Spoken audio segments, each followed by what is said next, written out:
अस्सलाम वालेकुम dear students. आज के इस लेक्चर में हम रिकरियर को यूज करते हुए nth टर्म कंप्यूट करेंगे फिबोनाची सीक्वेंस की, बल्कि इसको इन डेप्थ समझेंगे भी, क्योंकि ड्राई रन्स के जब क्वेश्चन आते हैं उसमें रिकरियर जब यूज होती है तो स्टूडेंट्स को काफी डिफिकल्टी होती है ऐसे प्रॉब्लम्स में।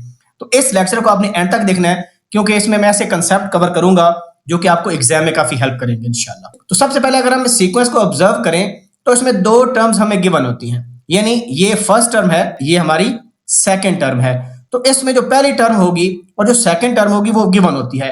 हमने nth टर्म कंप्यूट करनी होती है। फॉर एग्जांपल यहाँ पर n इज इक्वल टू क्या है 3। हम अज्यूम करते हैं कि जो फंक्शन है इसके लिए हम f फंक्शन बनाते हैं, f फॉर फिबोनाची। इसमें जो टर्म्स गिवन है वो पहली टर्म गिवन है f ऑफ 1 किसके बराबर है, 0 के बराबर है, और f ऑफ 2 किसके बराबर है, वो 1 के बराबर है। नेक्स्ट टर्म कंप्यूट करने के लिए प्रीवियस टू टर्म्स का सम करना है। फॉर एग्जाम्पल यहाँ पर हमने कंप्यूट करना है f of 3, third term n is equal to 3 है तो थर्ड टर्म कंप्यूट करनी है। तो प्रीवियस टू टर्म्स का क्या कर लेंगे, सम कर लेंगे। अब प्रीवियस टू टर्म्स कौन सी है, इससे पिछली टर्म कौन सी है, f2 है, और उससे पिछली कौन सी है, f1 है। तो यहां पर देखें f2 हमारे पास 1 है और f1 0 है, तो 1 प्लस 0 आंसर कितना आ गया 1। ये हमारे पास f3। सिमिलरली अगर f4 निकालना हो तो वो क्या होगा, वो f4 आपके पास ये है फोर्थ टर्म, और ये प्रीवियस टू टर्म्स का सम यानी थर्ड टर्म और सेकंड टर्म। तो क्या मतलब हुआ f3 प्लस f2। f3 अगर देखें वो भी आपके पास 1 है, f2 भी आपके पास 1 है, तो आंसर कितना आ गया 2। तो ये देखें ये आपके पास 2 है। तो पता ये चला कि जो nth टर्म हमने कंप्यूट करनी है फिबोनाची सीक्वेंस की वो किसके बराबर होगी, वो प्रीवियस टर्म जो कि है n-1 और उससे पिछली टर्म विच इज n-2, उनका सम कर लेंगे तो हमारे पास क्या आ जाएगी, करंट टर्म आ जाएगी, यानी nth टर्म आ जाएगी। तो ये आपके पास जनरल फार्मूला बन गया nth टर्म को कंप्यूट करने का, और यही हमारा रिकर्सिव केस होगा। तो इसका मतलब है ये हमारा केस कौन सा हो गया, ये हमारा केस हो गया रिकर्सिव केस।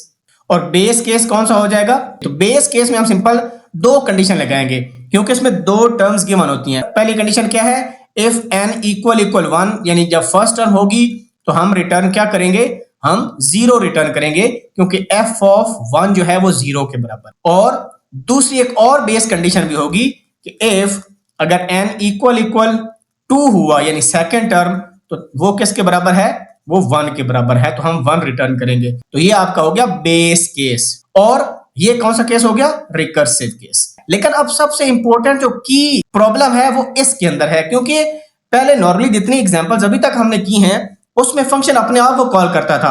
तो यहां पर देखिए राइट हैंड साइड जो एक्सप्रेशन है उसमें 2 दफा फंक्शन कॉल हो रहा है, तो इसमें से कौन सा फंक्शन पहले कंप्यूट होगा, लेफ्ट वाला।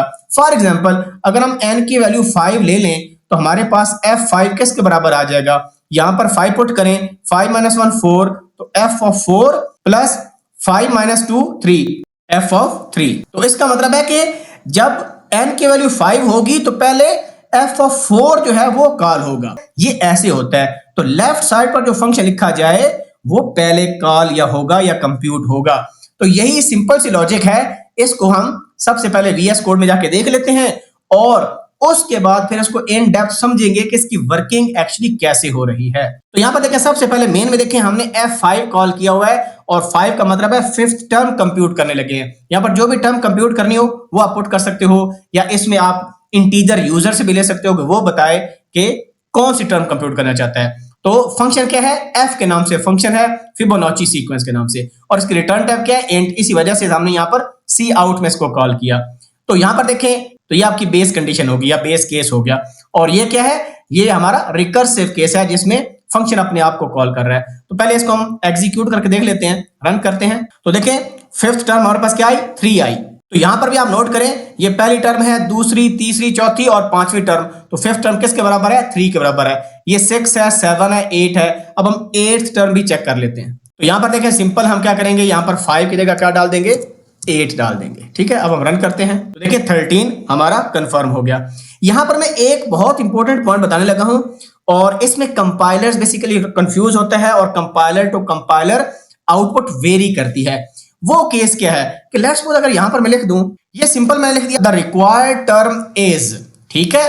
अब देखिए इसको मैं रन करता हूं तो अभी आपको ऐसा कोई डिफरेंस नजर नहीं आएगा। ये देखिए द रिक्वायर्ड टर्म इज 13, लेकिन व्हाट इफ कि अगर मैं यहां पर शो कर दूं कि भाई n की क्या वैल्यू डिस्प्ले हो रही है, कि मुझे कैसे पता चलेगा। सबसे पहले जब यहां पर देखें, इसको मैं चेंज कर लेता हूं, मैं इसको 5 करता हूं ताकि आसानी से आपको थोड़ा समझ आ जाए। जब हमने F5 को कॉल किया तो 5 पहले किसको कॉल करेगा, F4 को कॉल करेगा, और F4 किसको कॉल करेगा, F3 को, F3 F2 को, फिर वो 1 को, एंड सो ऑन। इस तरह चलेगी ना चीजें।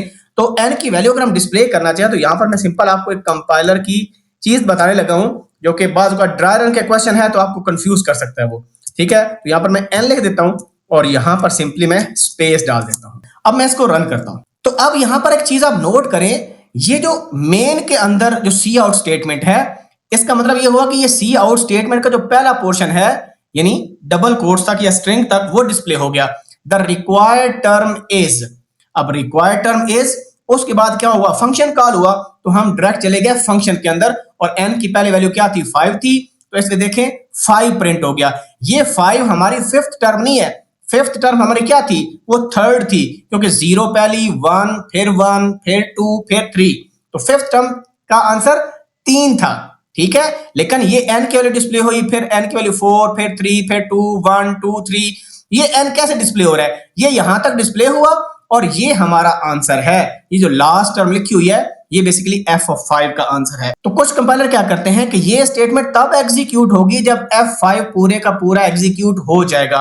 फॉर एग्जांपल, अगर यही कोड मैं विजुअल स्टूडियो में कॉपी करके चलाऊं तो वहां पर आप इसका बिहेवियर देखिएगा। तो यहां पर आप देख सकते हैं, सिंपली मैंने वही कोड जो है वो कॉपी पेस्ट कर दिया। अब मैं इसको रन करके दिखाता हूं आपको। अब यहां पर देखें, इसने पहले क्या किया, इसने पहले फंक्शन को एग्जीक्यूट किया, यानी F5 पूरा चलाया, 5 4 3 2 1 2 3 2 1, और फिर द रिक्वायर्ड टर्म इज 3, यानी ये जो मेन वाली स्टेटमेंट है, ये उसने जब तक ये F5 कंप्यूट नहीं हो गया तब तक उसने ये स्टेटमेंट होल्ड करके रखी स्टार्ट से ही।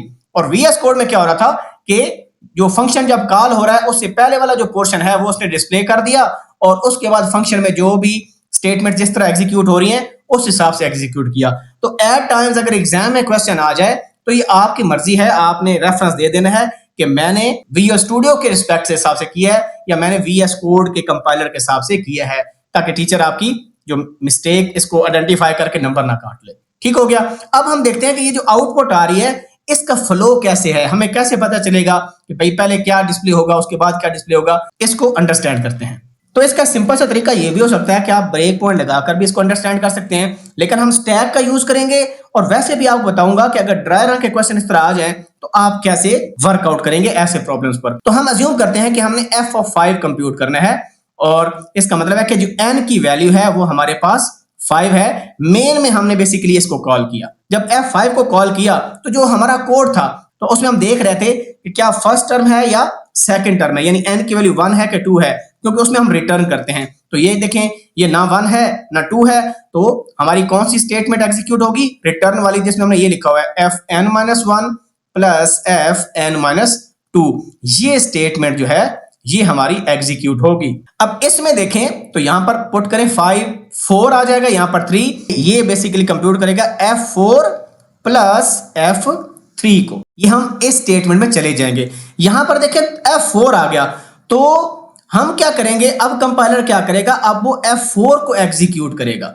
इसका मतलब क्या हुआ कि F4 में जब जाएंगे, यानी जो मेन फंक्शन है वहां पर n की वैल्यू 4 हो जाएगी, क्योंकि 4 ना 2 है ना 1 है, दोबारा से यही स्टेटमेंट एग्जीक्यूट होगी। तो हमारे पास क्या आ जाएगा, 4 - 1 3 और 4 - 2 2, तो हमारे पास आ जाएगा f(3) प्लस f(2) यहां पर आ जाएंगे।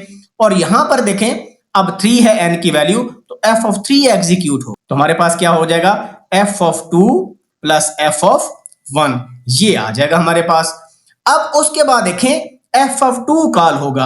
अब f(2) में देखें n = 2 था, तो सेकंड टर्म 1 थी, तो ये रिटर्न हमें क्या करेगा, ये 1 रिटर्न करेगा, और इसकी वैल्यू मैंने यहां पर लिख दी। इसके बाद ये राइट हैंड साइड वाला फंक्शन चलेगा। अब f(1) क्या था, वो 0 था, तो वो रिटर्न करेगा 0, तो ये दोनों आपस में ऐड होंगे, 1 + 0 कितना आंसर आ जाएगा, 1 आ जाएगा।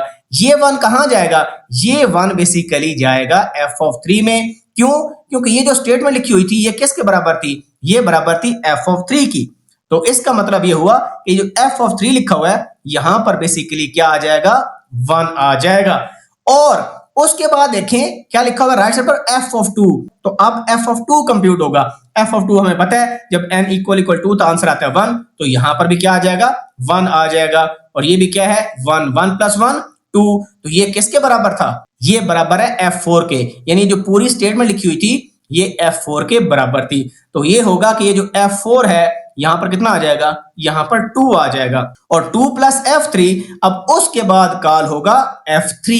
अब f3 हमें पता है किसके बराबर है, f2 प्लस f1 के बराबर है, क्योंकि 3 ना 2 है ना 1 है, लिहाजा ये स्टेटमेंट एग्जीक्यूट होगी 3 - 1 और 3 - 2। तो हमारे पास ये आ जाएगा और यहां से f2 कंप्यूट होगा तो वो रिटर्न करेगा 1, और f1 कंप्यूट होगा वो रिटर्न करेगा 0। दोनों को ऐड करें +1 आंसर आ जाएगा, 1 + 0 1। तो इस f3 की जगह क्या आ जाएगा 1 आ जाएगा। अब इन दोनों को ऐड करें 2 + 1 3।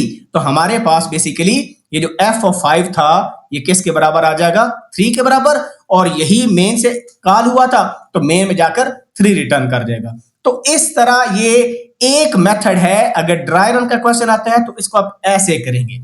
जिस तरह अभी मैं कह रहा था कि वहां पर जो n आपको आउटपुट में मिली थी वो कैसे आ रही थी, वो देखिए ऐसे आ रही थी 5 4 3 2 1 2 3 2 1 3। ये जो लास्ट वाला 3 है ये आपकी आउटपुट है f5 की, जो कि मेन में जब हमने कॉल किया था तो ये वाली लास्ट नंबर f5 का है। अब हम देखते हैं कि अगर n डिस्प्ले करना हो यहां पर, जिस तरह देखें यहां पर डिस्प्ले हो रहा है, तो ये वहां पर कैसे नजर आएगा हमें ड्राई रन जब क्वेश्चन को करते हैं। तो ये जो अभी हमने स्टेटमेंट इस तरह एग्जीक्यूट की, तो सबसे पहले आप नोट करें कि आपके पास n की वैल्यू कितनी थी 5 थी, तो आपका 5 डिस्प्ले हो जाएगा, सिंपल सी बात है। और 5 के बाद हमने किसको एग्जीक्यूट किया था, कौन सा फंक्शन कॉल होता 4। तो यहां पर देखिए n की क्या वैल्यू थी 4, तो हमारा 4 वाला फंक्शन एग्जीक्यूट होगा, यानी n की वैल्यू 4 आ जाएगी। 4 के बाद एरो लगाया था तो n की क्या वैल्यू थी 3, तो 3 डिस्प्ले हो जाएगा। 3 के बाद देखें क्या है 2, तो 2 आपका डिस्प्ले हो जाएगा। और 2 के बाद मैंने क्या बोला, ये वाला जो राइट हैंड साइड का फंक्शन है ये एग्जीक्यूट होगा। ये गलती आपने नहीं करनी। कुछ स्टूडेंट ये सोचते हैं कि F4 पहले चलेगा फिर ये F3 चलेगा, फिर ये F3 फिर ये F2, ऐसे नहीं होता।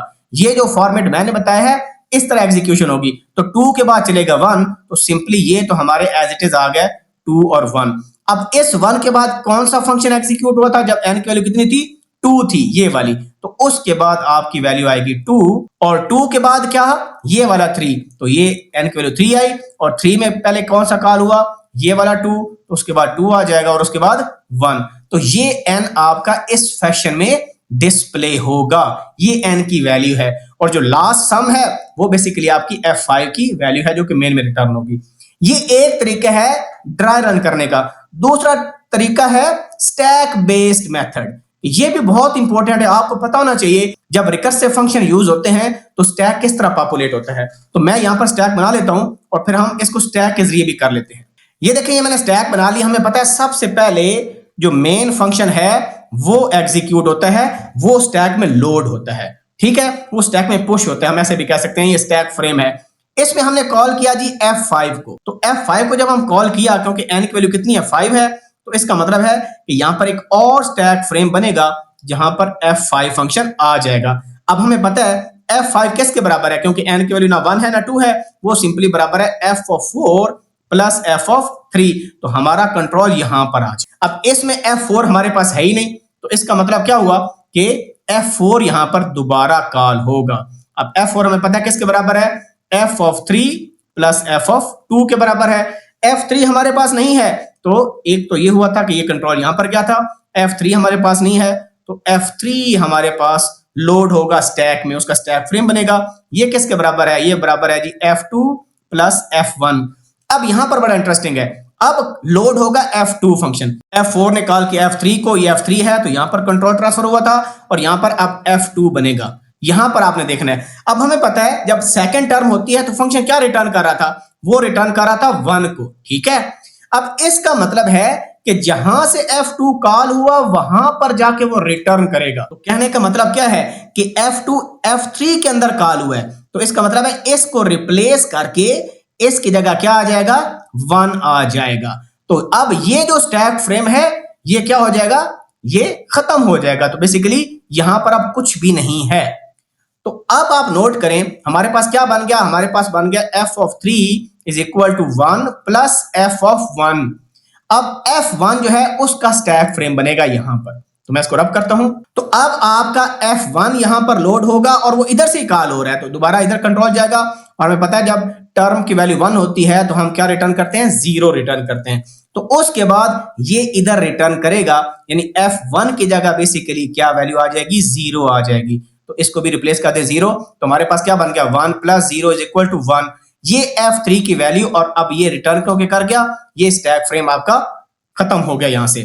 तो अब इंपॉर्टेंट थिंग इज कि F3 हमने कंप्यूट कर लिया, यानी यहां पर आपके पास n की वैल्यू 3 थी, यहां पर n की वैल्यू 4 थी, यहां पर n की वैल्यू 5 थी।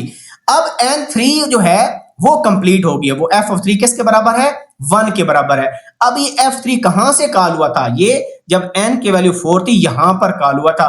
तो ये जो f3 आपको लग रहा है ना, इसकी जगह हम बेसिकली क्या डाल देंगे, 1 डाल देंगे, जो कि F3 की वैल्यू थी। तो हमारे पास बेसिकली F4 बन जाएगा 1 + F2। अब ये ऊपर वाले स्टैक फ्रेम क्लियर है, यहां पर कुछ नहीं है।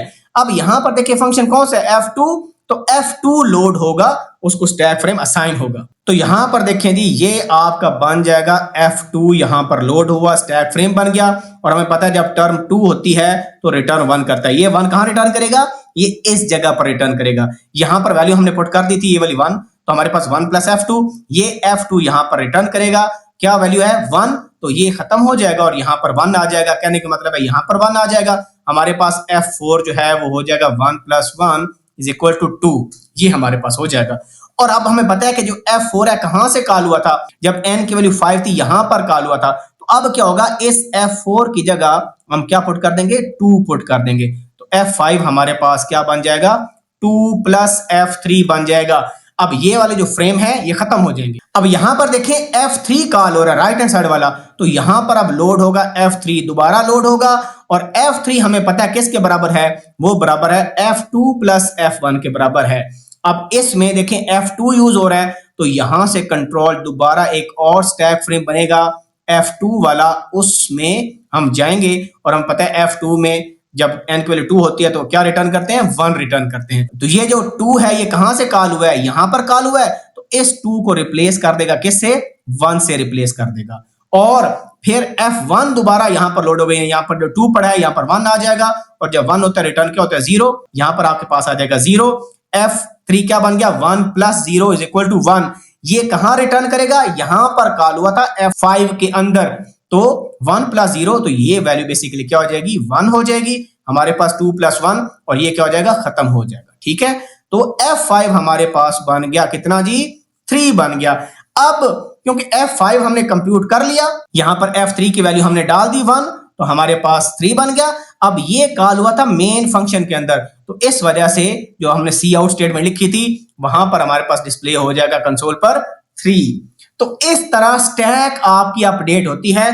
बेसिकली फंक्शन पुश पॉप होता है, जब हम कॉल करते हैं तो फंक्शन पुश होता है, जब रिटर्न करते हैं तो फंक्शन पॉप होता है। मतलब आपका स्टैक खाली होना स्टार्ट हो जाता है। जब फंक्शन कॉल होती है तो स्टैक फिल होना स्टार्ट होता है, जब फंक्शन रिटर्न करता है तो स्टैक एम्प्टी होना स्टार्ट हो जाती है। तो अगर स्टैक को यूज करके आपने n की वैल्यू बतानी हुई, जो कि फंक्शन में हमने यूज की थी, जिस तरह हमने यहां पर मेंशन की थी थ्रू दिस ट्री डायग्राम, तो हम स्टैक से भी वो कर सकते हैं। वो कैसे करेंगे, तो सबसे पहले देखिए मेन में कौन सा फंक्शन कॉल हुआ, F5 कॉल हुआ, तो हम किधर चले गए, हम F5 के अंदर चले गए। अब तो इसका मतलब है n की क्या वैल्यू है, 5, तो पहले आपका क्या प्रिंट हो जाएगा, 5 प्रिंट हो जाएगा। अब हमें पता है F5 किसके बराबर था, F4 + F3 के बराबर था। तो हम किस में चले गए, हम F4 में चले गए थे। तो यहां पर n की वैल्यू कितनी है, 4, तो 4 डिस्प्ले हो जाएगी। और 4 किसके बराबर था, F3 + F2 के बराबर था। और यहां पर क्या है, कॉल होगा F3 कॉल होगा, तो F3 में चले जाएंगे, यानी यहां से यहां पर, यहां से यहां पर, यहां से यहां पर, ये मेन फंक्शन आपका था यहां पर। ठीक है, तो F3 किसके बराबर है जी, F2 + F1 के बराबर है। तो यहां पर क्या होगा, F2 कॉल होगा आपका। ठीक है, और यहां पर n की वैल्यू 3 है, यहां पर n की वैल्यू 2 है। तो इसमें हम रिटर्न क्या कर रहे हैं, हम 1 रिटर्न कर रहे हैं। इसका मतलब है 4 के बाद 3 आया था और 3 के बाद 2 कॉल हुआ था। जब ये खत्म हो गया तो उसके बाद क्योंकि ये रिटर्न हुआ था यहां पर, अब यहां पर ये फंक्शन देखिए क्या है, f(1), तो n की क्या वैल्यू लिखी हुई है, 1, तो इसका मतलब है हमारा f1 में कंट्रोल जाएगा, उसके बाद तो 2 के बाद 1 डिस्प्ले होगा। ये तो सिंपल सी बात है कि ये आपका खत्म हो जाएगा। और ये F3 बेसिकली आपका कंप्यूट हो गया। सही हो गया। जब F3 कंप्यूट हमारा हो गया, उसके बाद आप नोट करें F3 कॉल कहां पर हुआ था, यहां पर कॉल हुआ था, ये वैल्यू उधर चलेगी। इसके बाद देखें यहां पर अब n की क्या वैल्यू लिखी हुई है 2, इसका मतलब है नेक्स्ट फंक्शन जो स्टैक में आएगा वो f(2) होगा। इस वजह से n की वैल्यू क्या आ जाएगी 2 आ जाएगी। ठीक है, 2 1 रिटर्न करेगा, वो यहां पर आ जाएगा। और जब यहां पर आएगा तो ये किसकी वैल्यू थी, ये F4 की वैल्यू यहां पर आ जाएगी। नेक्स्ट यहां पर देखें 3 लिखा हुआ है, तो जो नेक्स्ट फंक्शन यहां पर कॉल आएगा जो जिसके लिए स्टैक फ्रेम बनेगा वो क्या होगा F3 होगा। n की वैल्यू 3 है तो ये 2 के बाद आपका 3 प्रिंट होगा। अब हमें पता है 3 किसके बराबर है, वो बराबर है F2 प्लस F1 के बराबर है। तो उसके बाद जो फंक्शन स्टैक में जाएगा वो n की वैल्यू 2 वाला जाएगा, तो 3 के बाद क्या प्रिंट होगा 2, और उस 2 के बाद ये 2 कंप्यूट हो गया और राइट साइड पर क्या है F1 है, तो फिर आपका 1 जाएगा। तो इस तरह स्टैक को यूज करके भी आप आउटपुट बता सकते हैं। ये नहीं है कि सिंपल उसी तरह बना सकते हैं, लेकिन वो आसान था जो मैंने ये वाला आपको बताया था। F5 F4 को कॉल करेगा, क्योंकि रिटर्न में 2 फंक्शन थे तो मैंने ऐसे करके लिखा था, और फिर F4 चलेगा, उसके बाद F3 आएगा, वो F2 एंड सो ऑन। तो दोनों मेथड बता दिए, जो आपको आसान लगे वो आप कर सकते हैं। ये आउटपुट भी आप कंपेयर कर सकते हैं। यहां तो सिंपल था 2 3 2 1 है, तो यहां पर भी देखें 2 3 2 1 है। तो मैंने कोशिश की कि इन डेप्थ आपको समझाऊं, क्योंकि जब ड्राई रन के क्वेश्चन आते हैं ना तो रिकरियन में स्टूडेंट के वो काफी गलत हो जाते हैं, क्योंकि इन डेप्थ उनको पता नहीं होता कि रिकरियन में फंक्शन कॉल कैसे हो रही है, फंक्शन रिटर्न कहां पर करता है और उसका इंपैक्ट क्या होता है फिर। ठीक है, स्टैक्स भी समझा दिया और दूसरा तरीका भी मैंने आपको बता दिया। तो अगर वीडियो पसंद है इसको लाइक करें, चैनल को सब्सक्राइब करें, अपना ख्याल रखें। See you in the next video. अल्लाह हाफिज़।